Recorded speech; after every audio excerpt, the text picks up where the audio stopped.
আমানতকে জনগণের কাছে বুঝিয়ে দেওয়া, গণভোটের আলোকে জনরায় বাস্তবায়ন করে সংবিধান সংস্কার করা, এটাই হচ্ছে আজকে বড় ধরনের আমানত। সুতরাং যদি গণভোটের আলোকে জনরায় বাস্তবায়িত না হয়, সংবিধান সংস্কার না হয়, তাহলে বিএনপি জাতীয় মুনাফিকে পরিণত হবে। এরপরে আল্লাহ তাআলা পরবর্তী আয়াতে বলেছেন আনতাহকুমু বিল আদল, যখন তোমরা ফয়সালা করবে তখন ইনসাফের সাথে ফয়সালা করবে।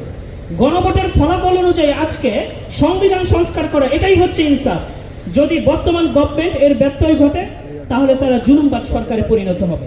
আমরা কি দেখতে পেয়েছি? আমরা দেখতে পেয়েছি নির্বাচনের আগে বাংলাদেশ জাতীয়বাদী দল বিএনপি তারা উপরে উপরে যাই বলেছে, কিন্তু তাদের দলীয় ম্যান্ডেট ছিল গণভোটে হ্যাঁ ভোটের পক্ষে। এবং 30 জুলাই বর্তমান প্রধানমন্ত্রী জনাব তারেক রহমান তিনি গণভোটে হ্যাঁ ভোট দেওয়ার জন্য তিনি জনগণকে পরামর্শ দিয়েছিলেন এবং এই উপলক্ষে তার মতামত দিয়েছিলেন।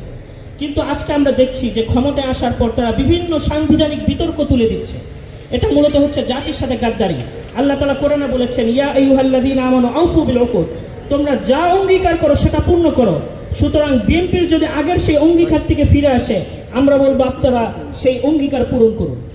প্রিয় ভাইরা, আমরা যে অধ্যাদেশগুলো দেখতে পাচ্ছি, যেই অধ্যাদেশগুলো জারি হয়েছে, এই অধ্যাদেশগুলো 33টি রাজনৈতিক সংগঠনের ঐক্যবদ্ধ মিটিংয়ের মাধ্যমে এবং প্রায় 600 অধিক বিশ্লেষকের পরামর্শের আলোকে এই অধ্যাদেশগুলো জারি হয়েছে।